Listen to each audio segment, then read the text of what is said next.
Bueno, bienvenidos. Vamos a iniciar la jornada de oración parroquial sobre la Cuaresma.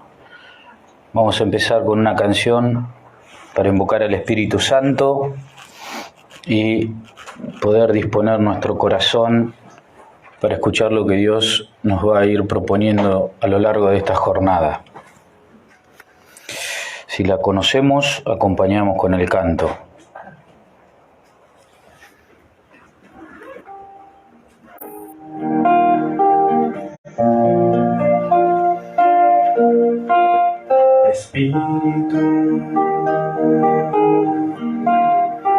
Espíritu de Dios,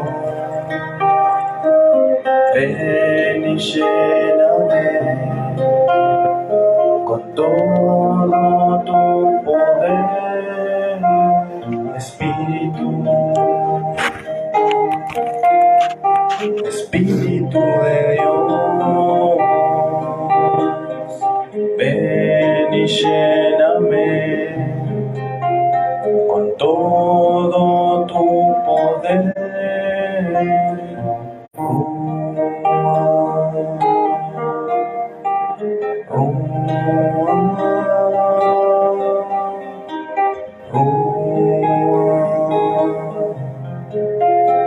Lléname de Dios.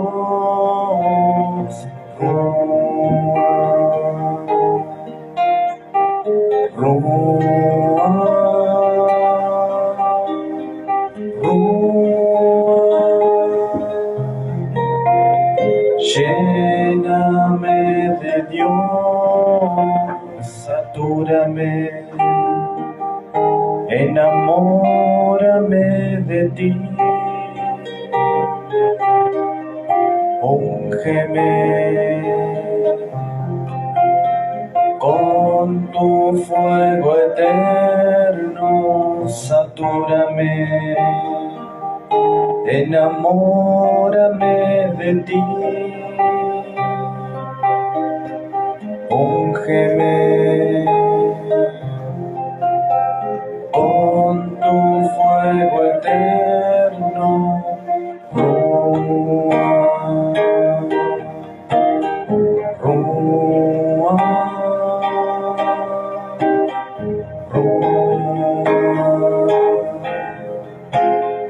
Lléname de Dios.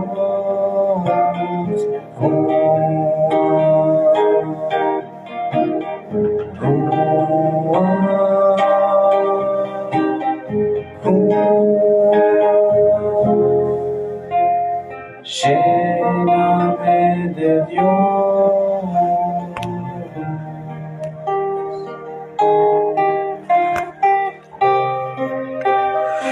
Dios te salve María, llena eres de gracia, el Señor es contigo, bendita tú eres entre todas las mujeres, y bendito es el fruto de tu vientre, Jesús. Santa María, Madre de Dios, ruega por nosotros pecadores, ahora y en la hora de nuestra muerte. Amén. Nuestra Señora de Luján. Muy bien, lo primero que vamos a hacer es algunas nociones básicas sobre la Cuaresma. Ustedes saben que la palabra Cuaresma significa 40 días, es un tiempo de preparación de la Iglesia para la Semana Santa. La Semana Santa para los católicos es la semana central de la vida cristiana, de la vida de fe, porque es en el momento en el que nosotros recordamos el acto de amor más grande de nuestro Señor Jesucristo sobre la humanidad, que es entregar su vida. Y uno de los misterios más grandes que nosotros tenemos que contemplar, porque estamos contemplando el camino que Dios ha elegido para salvar al hombre, que ha sido el dolor, que no es un camino que hubiese elegido ninguno de nosotros. El Señor, a pesar de ser Dios, de ser todopoderoso, de ser nuestro Salvador, ha querido elegir lo que nosotros no estamos dispuestos a elegir, a veces ni siquiera por nuestros seres queridos más íntimos, que es la vía del dolor. El Señor decidió dolerse y afrontar el dolor para salvarnos, porque el pecado en la vida del hombre implica el mayor de los dolores de Dios. El mayor de los dolores de nuestro Señor Jesucristo, de nuestro Dios Padre y del Espíritu es el pecado. Por eso la redención y la remisión del hombre tenía que ser también a través del dolor, porque el pecado no solamente daña a otros, sino principalmente daña a Dios.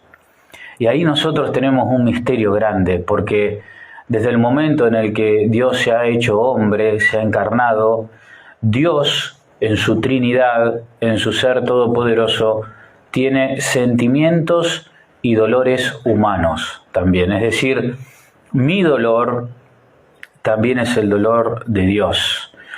Por eso ese camino que Él ha elegido, que es el que nosotros recordamos en la Pascua, ¿sí?, es el camino que más nos muestra el amor de Dios. Por eso a veces encontramos que algunas sectas o algunos hermanos separados no logran entender por qué nosotros seguimos hablando de un Cristo crucificado, como dice San Pablo, porque no logran ver todavía esa dimensión de amor, lo ilógico y lo absolutamente poco humano en cuanto a la decisión que es elegir la vía del dolor para salvación como acto de amor. Normalmente cuando nosotros amamos decimos que el que ama no nos hace doler, no nos daña. Y normalmente lo que entendemos por amor es la capacidad de felicidad, de bienestar. Bueno, Dios ha elegido otro camino. Nuestra felicidad significó para Él el dolor, pudiendo haber elegido otra opción. Eligió el dolor no solo para darnos el ejemplo de que a través de nuestros dolores podemos redimir a Dios, podemos redimir a almas, a otros y redimirnos a nosotros, sino, sobre todo, porque a través de su dolor compartió nuestros dolores y también fue capaz de consolar a su Padre Celestial. El mayor de los dolores de la humanidad siempre es el pecado, aunque el pecado me haga a mí tener alguna satisfacción humana, porque a veces el pecado también nos regala satisfacciones. Bueno, por eso nosotros tenemos que entender este misterio desde la fe. El pecado nunca es negocio para nosotros, aunque redunde en algún tipo de beneficio. Es el mayor de los dolores y es el mayor de los males de la humanidad, siempre. Por eso cuando estamos con una persona que nos hace doler, con una persona que nos hace el mal, nosotros entendemos de que no nos ama. Bueno, el pecado es la negación del amor de Dios. Cuando nosotros optamos por algo que no es Dios y optamos por el pecado, aunque redunde en satisfacción y en beneficio nuestro, estamos negando el amor de Dios. Por eso es uno de los mayores dolores de Dios. Ese misterio nosotros lo revivimos todos los años en la Pascua, que significa el paso de la muerte a la vida. La Pascua cristiana tiene que ver con la Pascua judía. Para el pueblo de Israel, la Pascua, ¿cuál es? El paso del Mar Rojo. Recuerden la escena de Moisés abriendo el Mar Rojo en dos, donde el pueblo de Israel puede pasar hacia la libertad, terminando con la esclavitud, y el imperio egipcio que los persigue con sus soldados terminan siendo ahogados cuando el Mar Rojo se cierra, y la salvación de Dios y la liberación de Dios es celebrada por los judíos todos los años con la Pascua judía. Para nosotros, los católicos y los cristianos, esa salvación se ha dado en la cruz. Hemos pasado de las tinieblas del pecado a la luz de la santidad y hemos pasado de las tinieblas de la muerte a la posibilidad de la vida eterna. Por eso el misterio pascual para nosotros es central. Como es tan central y es tan importante, la Iglesia prevé para nosotros un camino, un tiempo. ¿Un tiempo de qué? Un tiempo de preparación. Y ese tiempo de preparación es para nosotros la Cuaresma. Como también tenemos otro tiempo de preparación que es el Adviento, para prepararnos para el misterio de la Navidad. Bien, La Iglesia ha querido regalarnos este tiempo, que es un tiempo privilegiado. Muchas veces pasamos la Cuaresma como si fuese un tiempo más. Sin embargo, nosotros los católicos tenemos que aprender a vivir nuestra vida conforme a los tiempos litúrgicos, ¿sí? Por eso la Cuaresma para nosotros es un tiempo penitencial, es decir, es un tiempo de preparación del corazón para poder contemplar el misterio de la salvación. La Pascua para nosotros es una fiesta, sí, pero es una fiesta que implica dolor, que patentiza nuestra miseria, nuestra mugre, recordando que a Dios no lo podemos engañar y que es Él, con sus purísimos ojos, y su Santa Madre, la Virgen, con su purísimo corazón, la que contempla en nosotros la miseria. Contempla nuestras impurezas, contempla con sus purísimos ojos nuestros engaños, contempla con su corazón de nobleza nuestras mentiras. Son ellos que tienen que contemplar en la pureza de su existencia la bajeza de nuestra vida. Por eso tenemos que reparar. ¿Qué reparamos? ¿Qué consolamos? Y el daño que le hacemos a Dios. Y el daño que a veces infligimos a otros y que no podemos reparar. Por ahí nos cruzamos con personas en la calle, en el mercado, en determinados lugares donde maltratamos, destratamos, y no tenemos la posibilidad de pedirle disculpas, de hablar, de reconciliarnos con ellos. Bueno, también eso hay que reparar, porque místicamente Dios, a través de nuestra reparación, regala consuelo a otros. A través de nuestra penitencia, de nuestro ayuno, de nuestras obras de caridad, Dios regala bendición y consuelo a una persona que es perseguida en Medio Oriente, a una persona que tiene que pasar el duelo de la muerte de un hijo, a una persona que es perseguido por el hambre o por su fe en África. Bueno, gracias a eso tenemos lo que se llama la comunión de los santos. Todos los méritos que nosotros podemos adquirir, todos los consuelos y penitencias que nosotros realizamos, redunda en bendición de otros que ni siquiera conocemos ni vemos. Bien, por eso la Iglesia nos regala este tiempo de preparación, para que nosotros vayamos profundizando en el misterio de la vida mística y espiritual de la Iglesia y en la interconexión que hay de nuestro corazón con el corazón de Dios. En el momento que Dios se hace hombre, la conexión con la humanidad no es solamente de padre a hijo, sino que ahora es de hermano.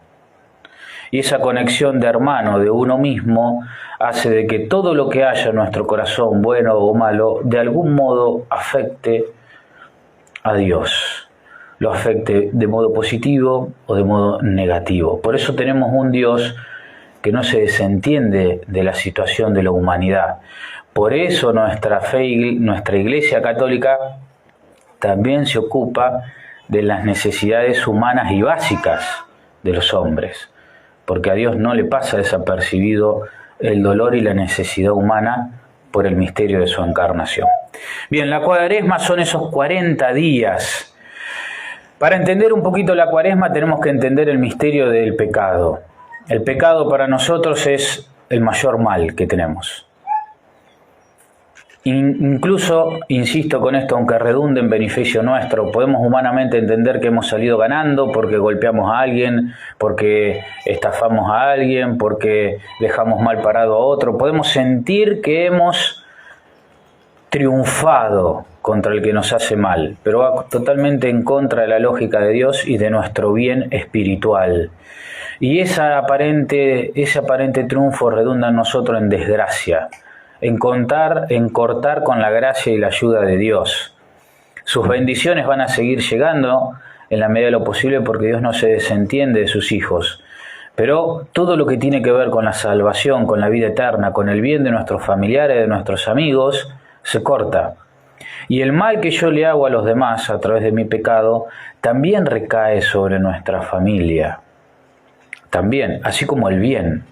Por eso tenemos que tener cuidado porque esta interconexión que tenemos espiritual y mística significa que los bienes que yo realizo son comunicables, se comunican a los demás, pero también los males. Por eso es necesario vivir una vida lo más íntegra posible, porque si yo no vivo mi vida de fe con integridad, el mal y el bien redunda en beneficio o en perjuicio de otro. Por eso tiene eficacia la oración. La oración tiene eficacia cuando pido la conversión de un ser querido, etcétera. Por eso, porque los bienes que yo realizo se comunican a los demás. Bien, por lo tanto el pecado es el mayor drama del hombre, el mayor mal, porque redunda en mal para mis seres queridos también, aunque humanamente yo experimente un triunfo y una satisfacción. Entonces Dios, como sabe que eso es malo, que eso es lo que termina arruinando al ser humano, ha creado la posibilidad de este tiempo de preparación y de este tiempo de penitencia. La iglesia, como tiene el poder de las llaves, tú eres Pedro, sobre esta piedra edificaré mi iglesia, lo que ates en la tierra quedará atado y lo que desates quedará desatado, y como tiene el perdón de los pecados, en los primeros 12 siglos, 11 siglos de la iglesia, una persona podía recurrir al sacramento de la confesión una sola vez en su vida luego del bautismo. No es como ahora que nosotros podíamos confesarnos las veces que quisiéramos. Se podía repetir, se podía obtener el perdón del obispo o de un sacerdote una sola vez en la vida luego del bautismo. Por lo tanto, ¿de qué manera las personas podían experimentar la remisión de su pecado? A través de las penitencias públicas, a través de los ayunos, a través de las oblaciones y a través de las obras de caridad. Eso la iglesia nunca lo sacó. Nosotros hoy, como iglesia, entendemos que a través de nuestro ayuno, a través de nuestra penitencia, nuestro arrepentimiento, nuestras obras de caridad, Dios perdona también nuestros pecados, satisfacemos también el dolor causado por nuestro pecado y remediamos el desorden cósmico que realizamos en el universo. Cuando cometemos un pecado, la sincronización cósmica se desincroniza también, porque estamos interconectados con toda la creación. Somos la cúspide de la creación, pero somos parte de la creación. Esa sola vez que se podía confesar la persona en la vida significaba que los cristianos, los católicos, se tomaran la conversión en serio y se tomaran la penitencia, el ayuno y la oración en serio. En el siglo XI, hasta el siglo XI, uno veía en las puertas de las iglesias, en las catedrales y en las calles personas haciendo penitencia. Personas de mucho poder adquisitivo en las esquinas mendigando limosna para darla a los pobres, como penitencia, no porque no querían dar de ello, como penitencia, como humillación.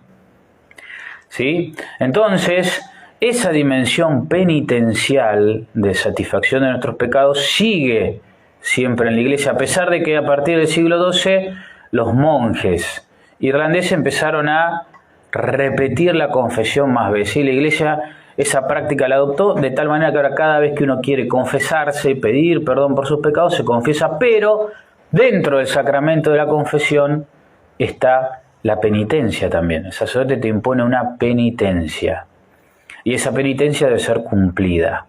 Bien, ¿por qué? Porque para el perdón de los pecados es necesario satisfacer, remendar, enmendar el daño que yo he hecho.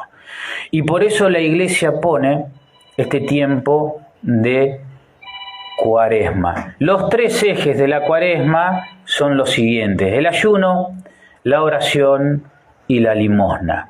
El ayuno tiene que ver con toda la dimensión penitencial, que es lo que vamos a reflexionar hoy. Por eso vamos a ver primeramente algunos pasajes de la Sagrada Escritura que nos van a ayudar a profundizar qué es el ayuno y por qué Dios manda el ayuno y para qué sirve el ayuno o la penitencia. Cuando estamos hablando de ayuno hablamos de la privación de alimentos, que puede ser total, puede ser parcial o puede ser de agua y pan, ¿sí? Es decir, yo puedo hacer mi ayuno tomando un mate cocido con pan al mediodía, a la noche, a la mañana, y eso es un ayuno, un tipo de ayuno, o un vaso de agua. También puedo hacer mi ayuno suspendiendo una de las comidas. Y también puedo hacer mi ayuno suspendiendo alguno de los alimentos, como puede ser la carne, ¿sí? O algo que me guste mucho, el postre. Y el ayuno total es la carencia de alimento, ¿sí? Absoluta, durante un día, 2, 3, el tiempo que uno desee. Las apariciones marianas siempre buscan que el ayuno sea los viernes, que son los días que recordamos la muerte de nuestro Señor Jesucristo, que ha muerto un viernes, aproximadamente a las 3 de la tarde. Por eso a esa hora se reza la oración de la Divina Misericordia, pidiendo a Dios que tenga misericordia del mundo. Bueno, ustedes vamos a ver también cómo a partir del ayuno también mi corazón se va asociando al corazón misericordioso de Dios. Por eso el ayuno también sana nuestro orgullo, nuestra soberbia, los malos tratos, los malos modos. Es un camino también para ir domando un poco nuestras pasiones. Bien, vamos a empezar con el libro vamos a ir al inicio de la Biblia, vamos a empezar con el Éxodo 34, 28, yo voy a ir leyendo también.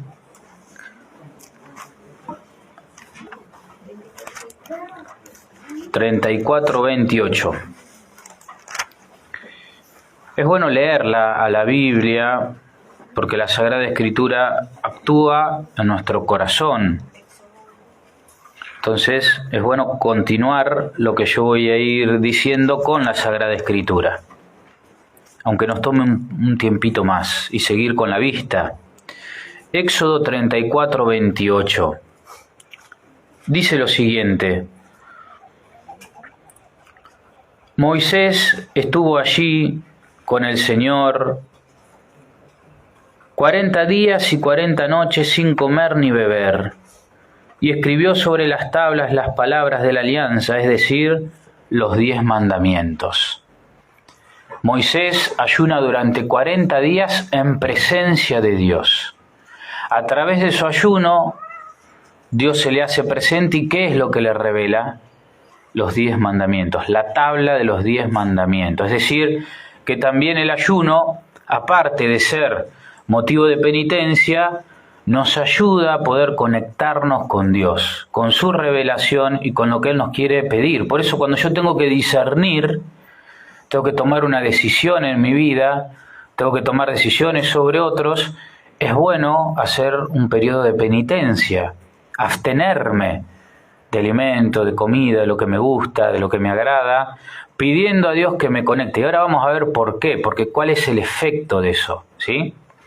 Bien, no sé si recuerdan que Jesús estuvo 40 días también rezando, haciendo ayuno antes de salir en su vida pública, igual que Moisés, ¿sí? Esa práctica no es una práctica nueva. Bien, vamos a Deuteronomio 9:18.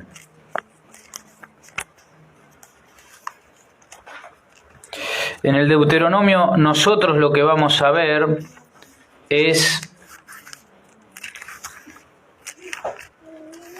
la revelación de Dios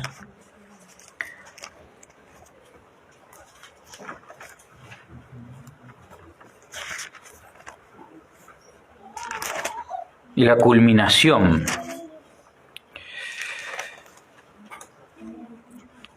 Perdón, Deuteronomio 9:18. Yo me estaba yendo. Deuteronomio 9:18. Ahí dice, Moisés está intercediendo ante el pueblo, ¿sí? Es decir, Moisés está tratando de que Dios tenga misericordia del pueblo. Y dice así: luego me postré delante del Señor y permanecí 40 días y 40 noches sin comer ni beber, como lo había hecho la vez anterior. Lo hice a causa de todos los pecados de ustedes habían cometido, haciendo lo que es malo a los ojos del Señor y provocando su enojo, porque yo sentí un gran temor ante la ira y la indignación del Señor, que se había desatado contra ustedes hasta el punto de querer aniquilarlos. Pero Él me escuchó una vez más. Es decir, acá vemos cómo Moisés cuenta de viva voz el efecto que tiene el ayuno acompañado de la oración para obtener la misericordia de Dios. Por lo tanto, si yo quiero obtener su misericordia, su perdón, uno de los caminos más desarrollados a lo largo de la Sagrada Escritura y de la práctica de la vida cristiana es la oración y la penitencia, la oración y el ayuno, ¿sí? Bien, también el ayuno en la Sagrada Escritura puede ser no solamente dejar de comer, sino también dejar de hacer determinadas cosas. En el libro de Daniel, el profeta Daniel describe, por ejemplo, que para obtener la misericordia de Dios, él dejó de usar perfume. Así nomás nos lo dice Daniel. Vamos a leerlo si quieren, porque llama la atención. Sí, había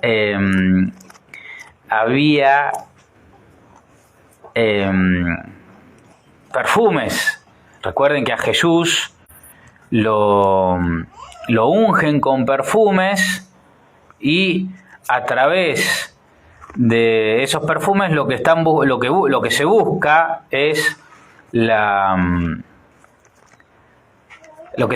es poder contener la degradación de Dios, de Jesús, del cuerpo de Jesús. Bueno, en el libro del profeta Daniel, que en algunas Biblias lo van a encontrar luego de los libros históricos, en otras Biblias lo van a encontrar antes del Nuevo Testamento.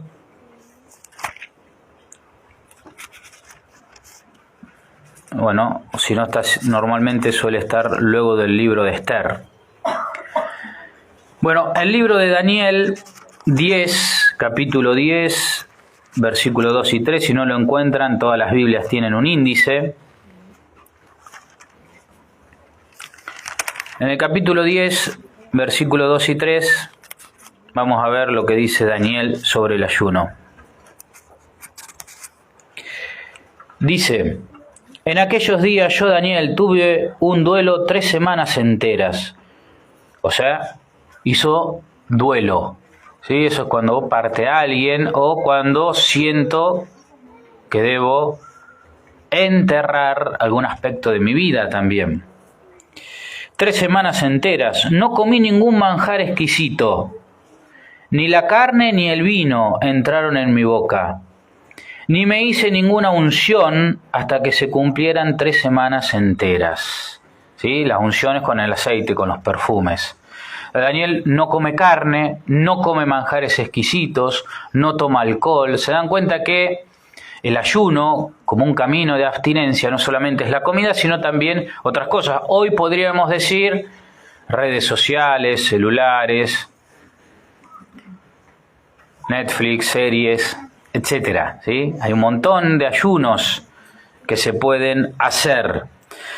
Bueno, el Yucat, que es la síntesis del Catecismo de la Iglesia Católica, nos dice en el 151, la lectura de la Sagrada Escritura, la oración, el ayuno y la realización de las buenas obras tienen también un efecto expiatorio. ¿Sí? Expiatorio. Es decir, un efecto expiatorio es decir, que permite que se perdone algo, que se disculpe algo. ¿Qué es lo que se va a perdonar? Es el pecado. Bien, entonces el ayuno como práctica, no vamos a continuar, también está la primera carta a los Corintios 7:5, que es la abstención de las relaciones sexuales durante el matrimonio, que también es un modo de hacer penitencia. En eso yo quiero aclarar algo, porque el matrimonio, los dos son una sola carne, por lo tanto no es que a mí se me ocurra hacer ayuno de relaciones sexuales y mi marido o mi esposa que se la banque, no, tiene que ser algo de los dos. No es la decisión de uno y se le impone al otro. ¿Sí? Recuerden que la mayor entrega del matrimonio es la sexualidad, pues lo único que, así como la mayor entrega del sacerdote son los sacramentos, que es lo único que puede hacer, lo único que puede hacer ese esposo con esa esposa que no puede hacer con otros, ni en otro ámbito, es el acto sagrado de la sexualidad. Por eso es un acto único, esencial y necesario en la vida matrimonial, que tiene que estar regulado y que tiene que estar presente siempre, y es un acto sagrado también, es decir, los esposos se santifican en el acto sexual, no los que no están casados. El profeta Joel, por ejemplo, dice: vuelvan a mí de todo corazón con ayunos, con llantos, con lágrimas, ¿sí? Isaías dice: ¿no saben cuál es el ayuno que me agrada? Romper las cadenas de la injusticia, desatar las amarras del yugo, dejar libre a los oprimidos y romper toda clase de yugo a los demás. Es decir, también el ayuno implica la justicia, ¿sí? También la penitencia implica romper con aquellas cosas que son injustas, que doblegan y subyugan a los demás. Si yo tengo una situación de autoridad sobre el otro, bueno, un modo de penitencia es humillarme. Yo recuerdo en Mercedes, en un grupo que había de campamento, uno de los fiscales más conocidos de la ciudad de Mercedes, en el grupo tenía que obedecer a uno de sus dirigentes, que era una persona que era un desempleado, que hacía changas de vez en cuando y que era un analfabeto. Y él era el encargado del grupo, un grupo de jóvenes que se llamaba Grupo Campamento. Y este hombre, que era fiscal, tenía que obedecerlo. Y lo obedecía sin ningún problema. En todo lo que sea, limpiar las mesas, limpiar los baños, lo que sea, lo hacía. ¿Por qué? Primero por la humildad, y segundo por una dimensión penitencial, de romper el yugo de la injusticia. La dignidad que tiene el otro es tan igual como la mía, más allá de mi situación económica o en la que esté. Y encima, si el otro ha sido elegido por Dios para guiar, yo no soy nadie para juzgar a quien Dios ha elegido para guiar, ¿sí? Bueno, esa dimensión penitencial de romper con los malos pensamientos, con nuestra soberbia y con todo, tiene que ver también con el ayuno.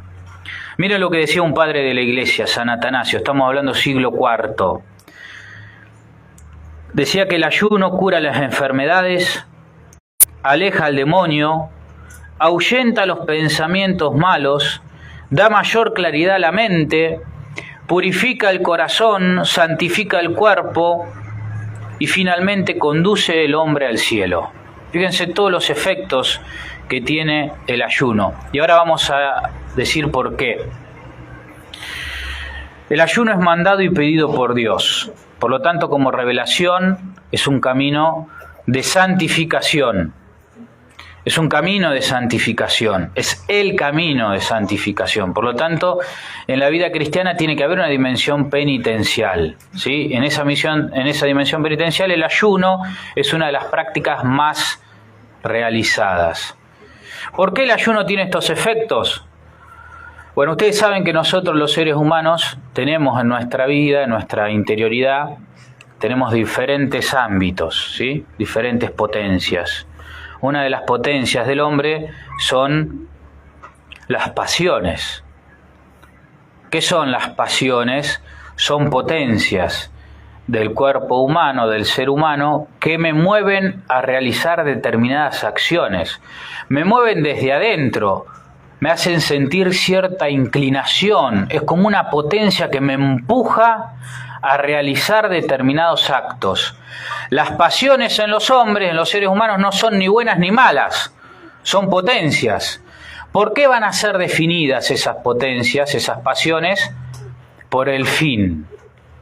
Si me mueven y me empujan a cosas buenas, son pasiones buenas. Si me mueven y me empujan a cosas malas, son pasiones malas. Y eso está íncito en el hombre. Por eso a veces hacemos las cosas con tantas ganas, como decimos nosotros, ¿no? Esto me da ganas de hacerlo. Bueno, ese impulso se le llama pasión. Y si la pasión está desordenada, me va a impulsar, me va a mover a cosas que son desordenadas. Y si las pasiones están ordenadas, me van a impulsar, me van a llevar con esa potencia a las cosas ordenadas.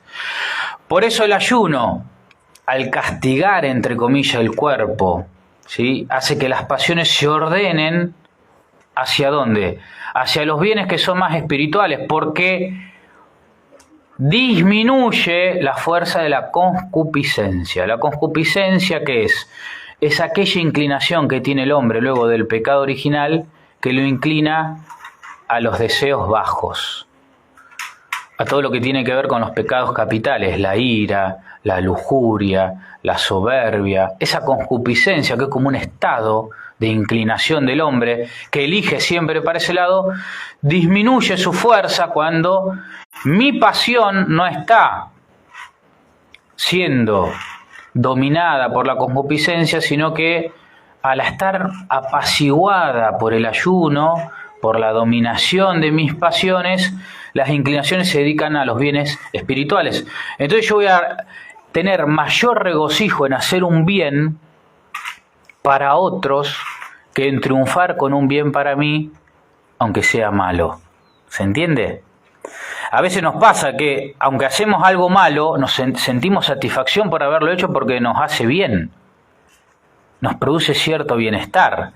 Bueno, eso porque nuestras pasiones están desordenadas y no logramos ver el mal que hacemos, sino simplemente egoístamente vemos el bien que me hace, el placer que me produce. Bueno, cuando mi pasión está ordenada, yo logro ver el mal que hago y no me interesa el bien que significa para mí, sino el bien que hago para otro. Un ejemplo de eso es en los campos de concentración, por ejemplo en Auschwitz, se mataban personas cada tanto y había allí un sacerdote católico preso, porque como dicen las leyendas negras de la iglesia mentirosas, de que la iglesia apoyaba al régimen nazi, nada más lejos y mentiroso que eso.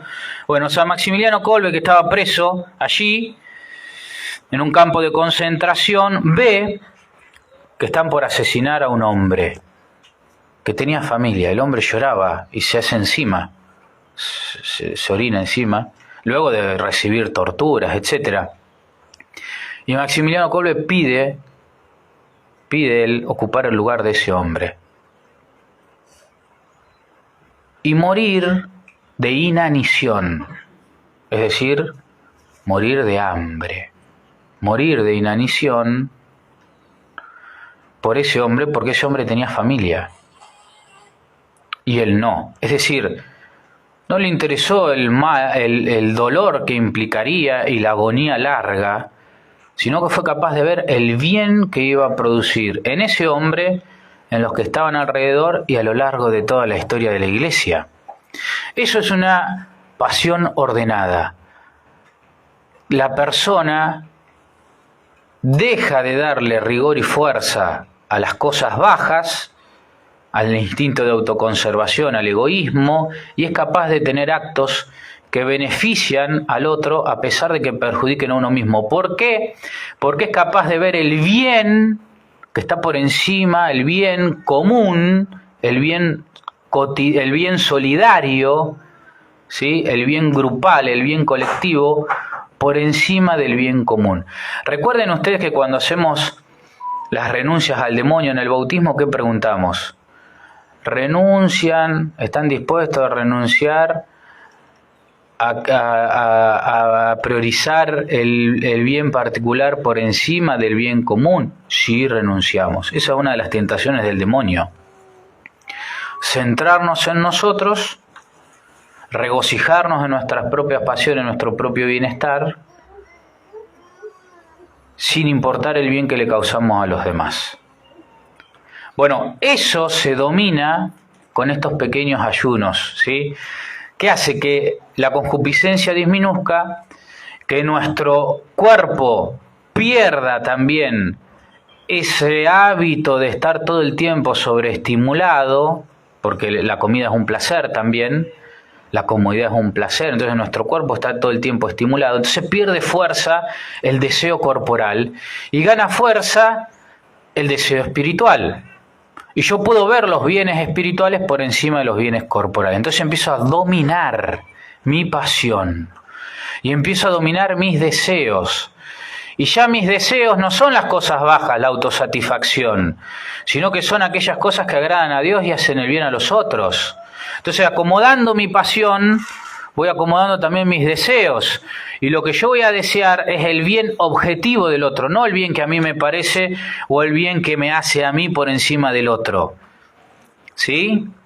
¿Qué es lo que nos pasa a veces con los celos? Por ejemplo, pongo un caso típico. Es todo construcción de mi cabeza y de mi inseguridad, pero no me importa el daño que le causo al otro con mis celos, la preocupación que cargo con el otro con mis celos, la coacción, el maltrato, no importa, porque yo me siento mal y siento que se me va a ir.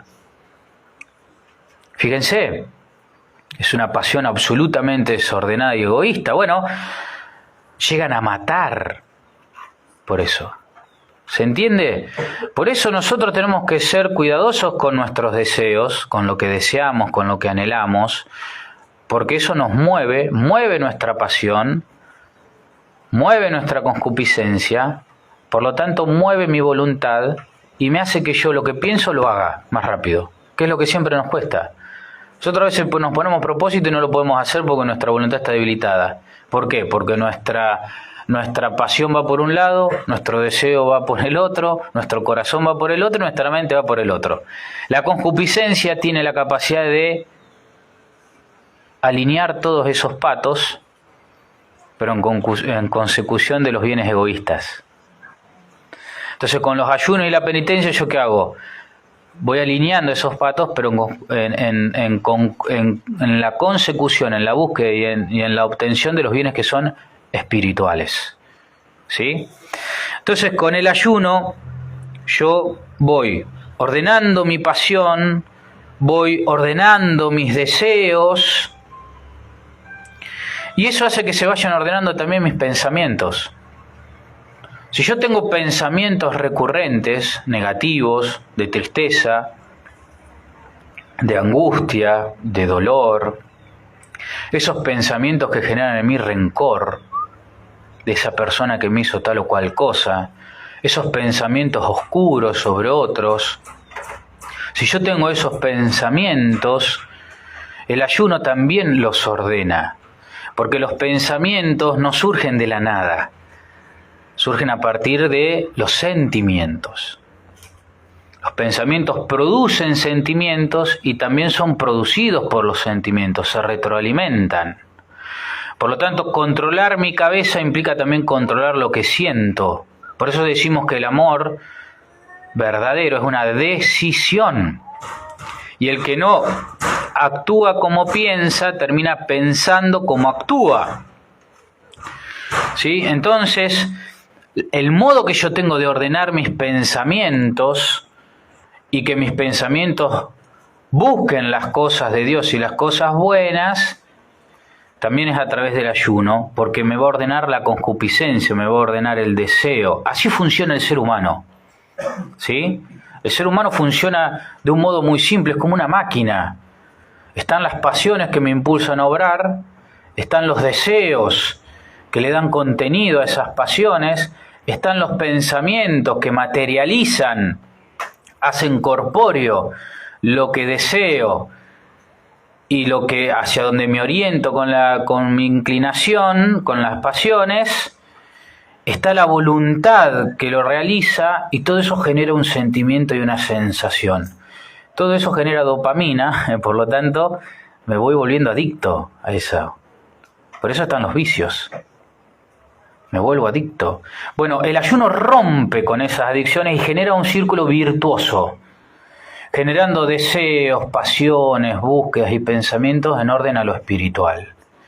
Por eso yo empiezo a controlar mi carácter con el tiempo, empiezo a controlar mi carácter, empiezo a controlar mis deseos. La persona que era promiscua deja de serlo, la persona que tenía irascibilidad deja de hacerlo, la persona que tiene episodios de dependencia, de drogas o de inseguridad o de celos deja de hacerlo, no por un esfuerzo de la voluntad, sino porque, como dijimos, este ayuno que rompe con esos vicios atrae la presencia de Dios, atrae la presencia del Espíritu Santo. Es un modo de ponernos en contacto con Dios, porque al volvernos más espirituales, Dios desciende de un modo más perfecto entre nosotros. Por eso decíamos que cuando queremos cuando queremos tomar una decisión importante que necesitamos de la luz de Dios, tenemos que ponernos en oración y en penitencia. Tenemos que ponernos en oración y en penitencia, ayunos y penitencias.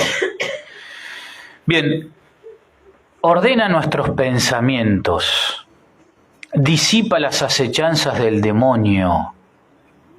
¿Dónde actúa el demonio? ¿El demonio actúa en nuestro corazón? No. ¿El demonio se mete en nuestra alma? No. ¿El demonio sabe lo que nosotros pensamos? No.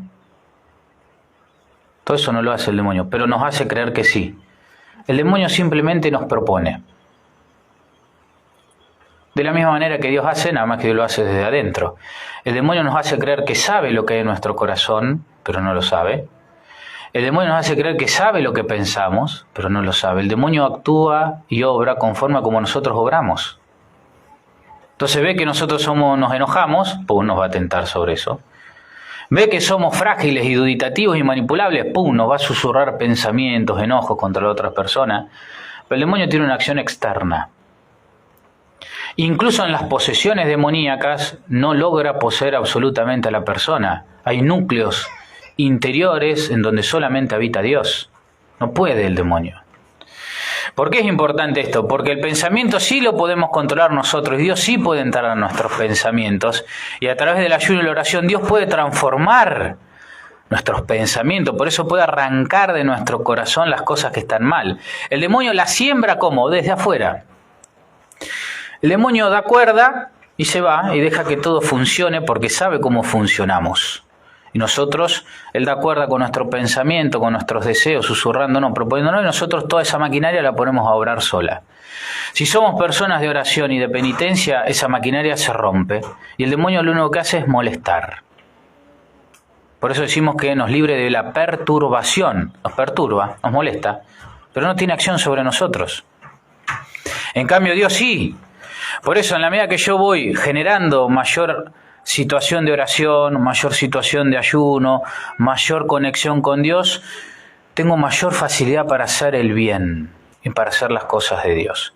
Bueno, la Iglesia nos propone este camino de ayuno y nos propone que los viernes sean días de abstinencia y que mañana, que es miércoles de ceniza, sea un día de ayuno. El ayuno lo podemos hacer total, ¿sí?, las personas mayores de 12 hasta los 65 años. Las personas que no tienen enfermedad, las personas que no trabajan con trabajos que impliquen fuerza o desgaste psicológico, emocional e intelectual.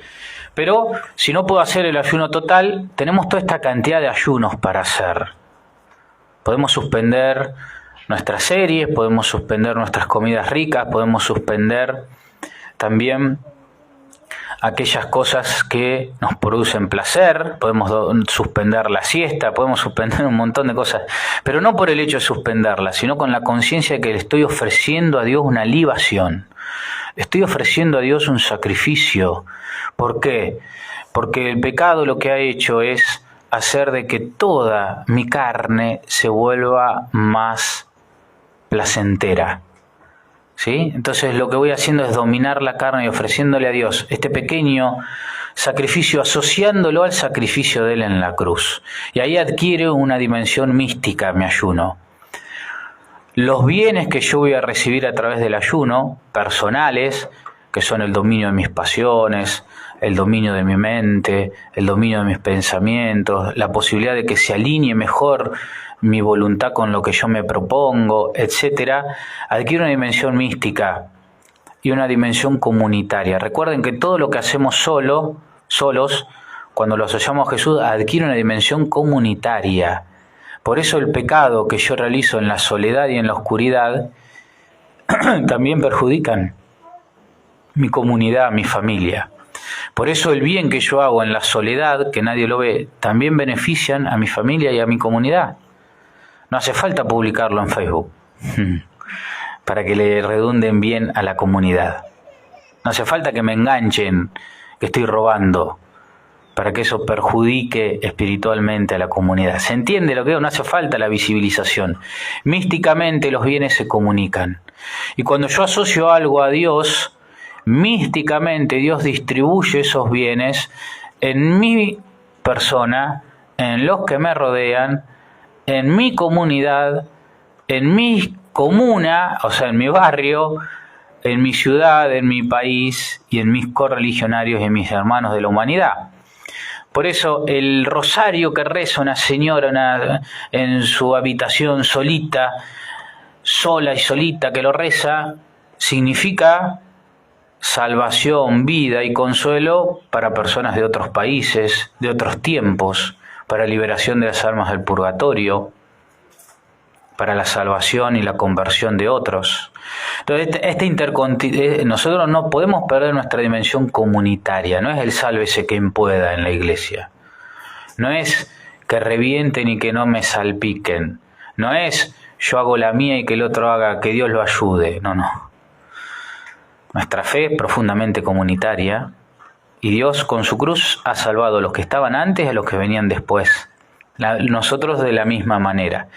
Por eso la práctica del ayuno es una práctica solamente cuaresmal, no, es una práctica de toda la vida. Por eso hablábamos de la confesión y de la necesidad de la penitencia para el perdón de nuestros pecados. Eso significa que hagamos de la penitencia nuestro único y exclusivo culto. No, Dios no quiere el dolor en nosotros. Pero sabe que es imposible que el dolor salga de nuestra vida porque somos frágiles, precarios y el dolor nos va a tocar. Entonces podemos volver nuestro dolor buscado, como el ayuno y la penitencia, o no buscado, bendición y redención. Un dolor no buscado puede ser una enfermedad, puede ser una incapacidad, puede ser el dolor, la enfermedad de otros. Yo puedo volverlo bendición si lo ofrezco a Dios. Si me reniego y me enojo y me cierro, va a ser una experiencia plenamente humana. Nada más. Si lo asocio a Jesucristo, es una experiencia humana y espiritual. Redunda en bendición para el enfermo, redunda en bendición para mí, en conversión, para otros, para el mundo, en gloria de Dios, etc. Tiene un poder, un impacto transgeneracional, espacial, ¿sí? Y temporal. Esa es una dimensión cósmica, ¿sí? De la mística de la conexión. Bueno, eso vamos a seguir hablando en la caridad. Entonces, el ayuno es una práctica variada, es una práctica necesaria que va a ayudarnos a dominar nuestro cuerpo, nuestra mente y nuestra